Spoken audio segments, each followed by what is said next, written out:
Hello, Fossil Fool here, and welcome to episode 3 of our Zoo Tycoon complete collection, Dinosaur Digs Sandbox playthrough. That is a mouthful to say, and I've got to remember to say it every single time. So, yeah, this, just in case you're joining us for the first time, like this is your first episode watching, that's totally fine. Basically, this is just a sandbox playthrough of the Dinosaur Digs mode in Zoo Tycoon. Well, it's not technically a mode, it's just they included the dinosaurs and accompanying, you know, stuff with them. And it's not a true sandbox playthrough because basically I've just done the cheat. As you can see the money at the bottom where you just get your extra money, and I've created my own sandbox mode because there isn't a true one to play.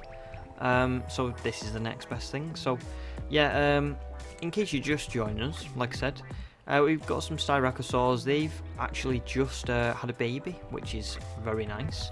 There's quite a lot of them, but they're still happy, so we're all good. I included these saltwater crocodiles in here just as like a bridge, because at the minute we kind of like, until we put this in here, there was nothing in between these two exhibits, so I just kind of needed something to go in this gap. And then we've got the Allosaurus over here, which actually were, oh, there's one eating. I don't know where the other one is. Oh, it was in the cave. So there's the other one. I don't think they've hit adulthood yet, but they're still happy as well. They're just, you know, a little bit hungry, but that's his own fault for not going to the gate to get the food. So yeah, everything's going really well so far. Today we're going to expand a little bit. So I said last episode I wanted a Plesiosaur or the Loch Ness monster. I don't think I've unlocked the Plesiosaur yet. If I have a look, I've not, no. So we've only got the Loch Ness monster for now. So if we unlock it before I finish the exhibit, then we can use the Plesiosaur, but otherwise we're just going to use the Loch Ness monster.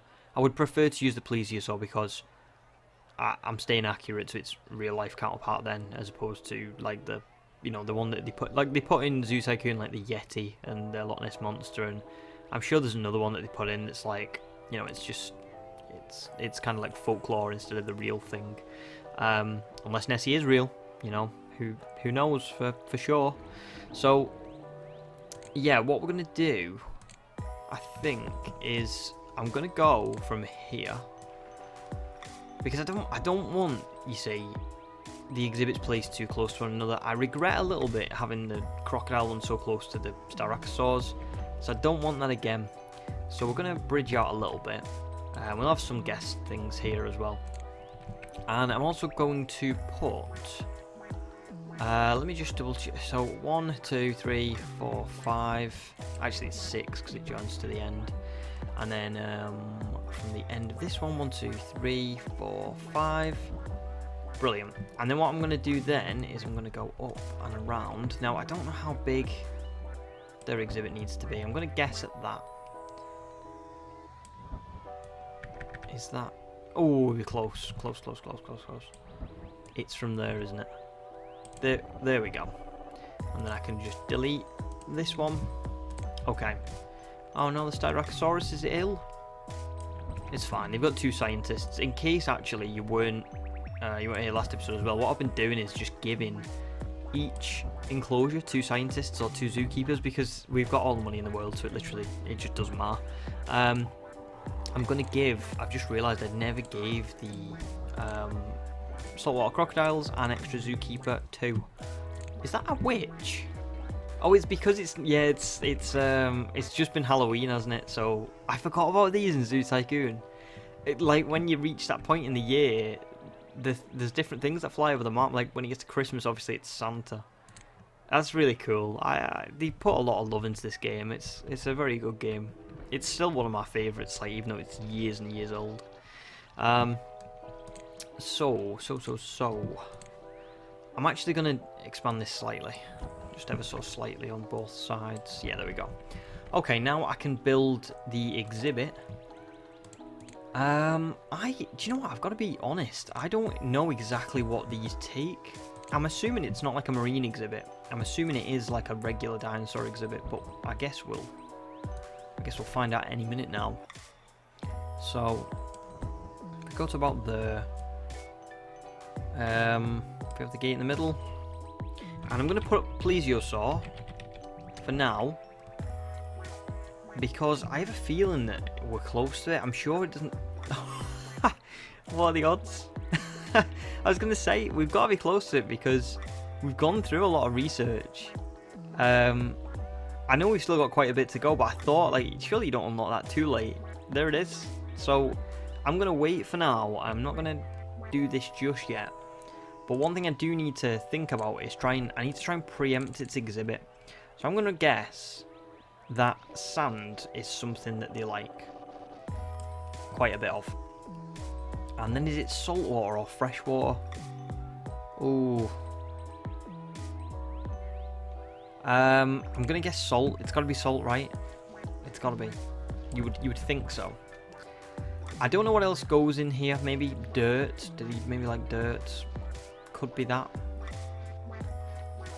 And one thing I try and do with my exhibits, not that, you know, I mean, it's very... Oh, there we go. Plesiosaurs available. Nice. Not that it's of any, like, true importance or anything, but I try and space them out a little bit so that you've not got too much things in one place. So what I mean by that is like, you don't want your... Well, no, you can do whatever you want, really. It's not one of them games where you've got to be too aesthetically pleasing anyway, but... You know, like how in my Styracosaur exhibit, I've got, like, bits of grass and dirt and sand all over the place. Whereas, like, when I was a kid, what I used to do was, like, deciduous. Up until, like, this exact line, the whole thing would have deciduous. Then there'd be, like, the tiniest little square of water, and then it'd be, like... So it was very structured when I was a kid, but I've learned, like, obviously, as you get older, and especially with, like, Jurassic World Evolution, you want to space your stuff out a little bit. You want to give, like, different, terrains and stuff, like, dotted around, because it makes it look a bit more natural then. And I'm liking that natural look. Right, okay, so Plesiosaurus. So I'll put male and I'll put female, and that should do us for now. I'm assuming it's scientists they need, so we'll get these two guys, we'll assign them. You cannot do anything else now apart from there, but they'll somehow manage to do something else, because this is the thing with these scientists. I've assigned them to this exhibit, and look at them, they're walking away. Your job is this exhibit, nothing else. I don't know why, I don't know where you're going, because you should only be going in here. I know they're not going to stay in the exhibit forever, but what are they doing? It's just stupid. I don't know why they're walking away, because they need to go back at some point. Just doesn't make sense to me. I don't think I'll ever get it. What's guess 186 thinking? This is something that's cool as well. I have to say, right, as much as I love Jurassic World Evolution, they went that detailed for this game, bearing in mind how old it is, that you can even find out your guests' thoughts. And I'm not saying that Jurassic World Evolution should have all of your guests just individually able to, you know, think and be alive, but sometimes they don't feel alive in Jurassic World Evolution. They kind of just feel like they're there. They're just not really taking in anything. Whereas here, they'll, you know, they're walking. They will stop and look at an exhibit and point at it and marvel at it. They won't just walk and like look at a tree and marvel at a tree, well, like they do in Jurassic World Evolution. And like I just said as well, you can look at the thoughts, like, oh, what are they thinking about the, you know, the different dinosaurs or animals. Some of them might, like, let me just have a quick look. See, like, he's commenting on the Triceratops skeleton. It's just interesting. I thought that was nice. How long they've been here, what their favourite animal is, what they've bought from the shops. Like, that's just such a good feature. What their stats are, like, that's amazing. You can get an actual guest's stats. It's just so cool. And let me just double check. Look, they're all different as well. Like, they're not even like, it's just like, oh, a general one. You click on all these different guests and they all have the different stats. I just think it's incredible detail for, oh, we've got a Kentrosaur. It's incredible detail for a game that's as old as this. I just really like it. I've got a lot of respect for Zoo Tycoon and what it does. You know, what it tried to do.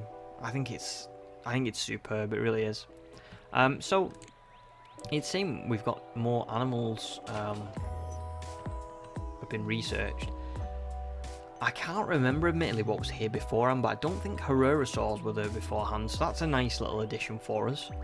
Obviously Kentrosaurs, we'll put them in with the Stegosaurs when we get a chance. I might even, because these are taking quite a while to hatch, it seems like. I might even build their exhibit now. But what? Oh, they've got. Oh no, that was the baby from last time, wasn't it? Yeah, you're still happy. I need to keep an eye on them, you see, because sometimes, like, if they've got too many kids or whatever, then it becomes bad for them. Yeah, their exhibit isn't. They're not happy in it. Oh my god, look how cute they are. Oh, I love them. Right, there is too much sand terrain. Oh, I thought they needed sand. Needs more foliage, not enough brownstone, not enough salt water. Okay. Brownstone. So if I get rid of some of the sand for brownstone. Same again, I need to kind of like dot it out if I can. Right, okay. Let me just double check. Salt water. So let me just dot a bit more around here. I'm guessing it's just foliage, still too much sand, there's too much sand, so I need to get rid of... Do they just not like sand at all? No, just more foliage now. Okay, so we've got a perfect little mix there now, really. And then just foliage, so do you know what, actually, I'm not gonna lie, I had a pretty decent go at that. I think I did okay at guessing what their exhibit was. I didn't get everything, but, you know, I got the sand and the salt water, like, nearly bang on. And that's what you gotta do sometimes. You just gotta preempt what your dinosaurs want. It's nice hearing that sound of the, you know, the happiness, because sometimes you can't always see what they're doing, so you can't see if they're happy or not. Whereas this way, another thing I would have liked to have seen, I guess, in Jurassic World Evolution, just like a thing to give you an indication of how much dinosaurs want exactly. Like, it does it down to a T when too much is too much and when not enough is not enough. But to be fair, I think part of that is realism. You probably couldn't make Jurassic World Evolution immersive and realistic if it had that kind of like noise in it every time your dinosaur was happy or whatever. So I do get that side of it, and admittedly, yeah, they probably couldn't have done it. The large amount of foliage will make them unhappy, but you wanted more. That's weird. See, it's making them unhappy, but... What? I'm not entirely sure what to do on that one, then. Let me get rid of some of this. We've got to try and make it exactly perfect, because while this is making them unhappy, it's saying it is, it's also saying that we need to get rid of some more, so... a bit more. The large amount of foliage will make them unhappy, so they're still going here. Come on. I really don't understand that. That's not really... It's not really fair. I've done it right. I've done what the game's asked me to do, and it's saying that they're not going to be happy, but now... Oh, there we go. It's well suited. Okay, well, that'll do. As long as they're well suited. That must be some kind of glitch or something where it's saying they're unhappy for you removing it, but really they are happy. I don't know. That must be a glitch. Anyway, so it's our Plesiosaurs, and I really like them, and I also quite like that they're going to be very obvious when they get from a baby to an adult. Plus, I'm just loving the fact that you get baby dinosaurs, and you can turn, and they grow naturally into adults. It's just such a cool feature. It really is. Oh, Styracosaurus 10 is very sick. Where is Styracosaurus 10? See, when we get a full park, it's going to be impossible to keep an eye on them. But for now... Wait, Styracosaurus 10 is a baby, right? Oh, there. That's why. That's why Styracosaurus 10 was very, very sick. And don't think I didn't spot it. Santa, there he is. Because it's December now. I gotta love that. Gotta love that. So yeah, that's the only annoying thing sometimes is they will have a baby in the trees and the scientists can't really get to it. So it can be a struggle. But yeah, it's fine for now. So I'm really loving the park, you know. I've got to be honest. Like, this is This is sweet. Now, what I need to do, I guess, is we need to build some stuff around this because at the minute it's quite plain. But for now, I'm going to leave it because what I want to do is build a Stegosaur exhibit over here, if I can. And, yeah, how do we go about this? I think maybe, like, just from, like, there to there, that should be big enough. And then if I go around the back... Oh, does it not? Wait, what? I thought you could build... Oh no, never mind, you don't need to. Stegosaurus. No, I thought I did that with this one. Oh, I bet I did. Right, so maybe it's because... Oh, there we go. So you can do it. Okay, that'll do. Oh, and that's how you move the fence as well. Not the fence, the gate. Okay, so... Oh, we unlocked Ankylosaur, I missed that. Oh, I love the Ankylosaur, right, so we can do that next episode. So... Stegosaurus. I think we'll put... Yeah, we'll put we'll put 3 of each in. 3 females, 3 males. And then Kentrosaur, small, what does he say? Small to medium, small to medium. Do you know what? I'm not going to put them together because I have a feeling that they're going to breed horrifically and I'll just not have space for them.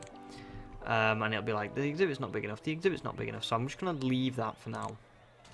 But obviously, 2 scientists in there. Assign you to there, and assign you to there. And it's that time in the episode for our little science lesson. So I'm going to pause the game real quick. I'm going to go to Plesiosaur 1. Oh, no, I can't go to Plesiosaur 1 because that's not how you do it. We go down to the bottom. There's Plesiosaur. And yeah, we just basically read through. So here's your science lesson for episode 3. Okay. Plesiosaurus. Before dinosaurs became as rare as they are today, they shared the earth with other large reptiles like the plesiosaur or near lizard. However, this reptile's size and teeth can attract a zoo visitor as well as the fiercest dinosaur.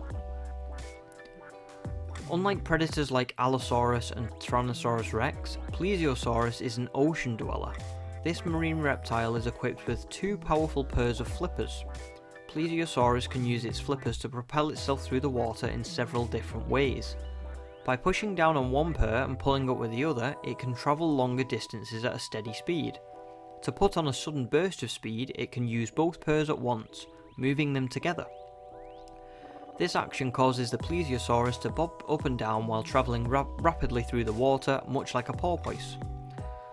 Many land-dwelling dinosaurs consumed gastroliths, otherwise known as smooth rocks, to help digest their food, but plesiosaurs used them as ballast to help balance themselves in the water. This is important because these animals can grow up to 9 feet long and weigh 200 pounds. Because of their great size and aquatic nature, Plesiosaurus travel slowly and awkwardly on land. Since a pregnant Plesiosaurus is not an animal to be crossed, no one knows exactly how these animals give birth.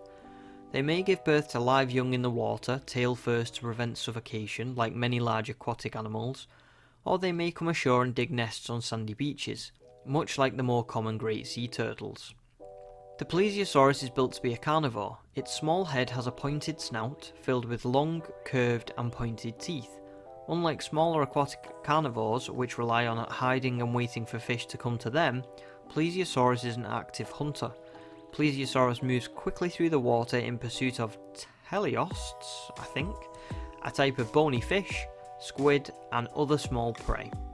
So, there is your little science lesson for today. That's a Plesiosaurus.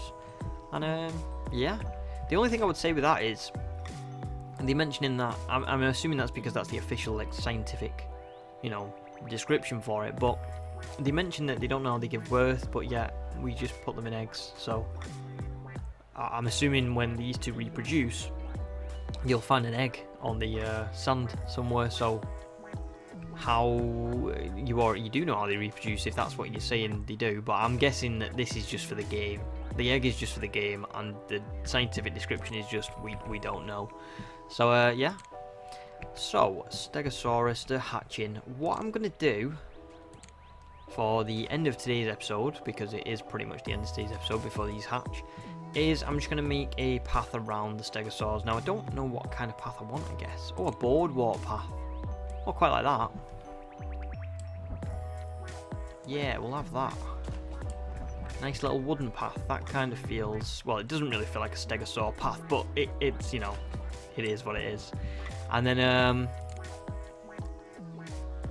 I think I'm just going to have like a brick path in between the two. Yeah. That should do for me. Okay. And then, oh, actually, wait. I'm not totally finished because I need this as well. Need a bit of something on this side. And then I think I might, if I can fit an exhibit in this corner here, that would be really cool as well. But we'll see. We'll see on that one. We might not be able to do that. Might not be enough room. But if we could, yeah, that would be superb. So, there we go, and yeah, we'll do that around there. Okay, excellent. So, for now, I guess, actually, the best thing to do would be put the dirt path covering there, then put the Atlantean path for these two, and then yeah, it's nicely like kind of like split up then. And then I might put some fences down to kind of like get in between, you know what I mean? Like, so you can see what's what. Yeah, we'll do that. There we go. And that's like a nice little area for the guests in there as well. So, next episode, we will get on with hatching. Well, the Stegosaurs have hatched, but we'll get on with doing their exhibit. I'm just going to pause this really quick because we don't want them to start being unhappy and stuff until we're done. And one thing I am slightly concerned about is that while the map is huge, we have already taken up a decent amount, and I think that's just because I've got mental with exhibits. But no, we have still got quite a lot of room, but we just might have to be careful. I don't know if we're going to get every dinosaur in, especially when you get to like some of the bigger ones, because you have to think. We're only up to these. We're going to put in like the popular ones, I think, for me, like Ankylosaur, and we already got Stegosaur in. Apatosaur's another one at some point, Velociraptor, T-Rex, and then I kind of want like a mammoth and stuff as well. So we'll get around to all of them. But for now, yeah, we're doing okay. We're enjoying ourselves at the very least, I think is something to be said. So yeah, that's pretty much it for today's episode. If you have enjoyed watching the episode, please leave a like, and I'll see you in the next one. This is the Fossil Fool, signing out.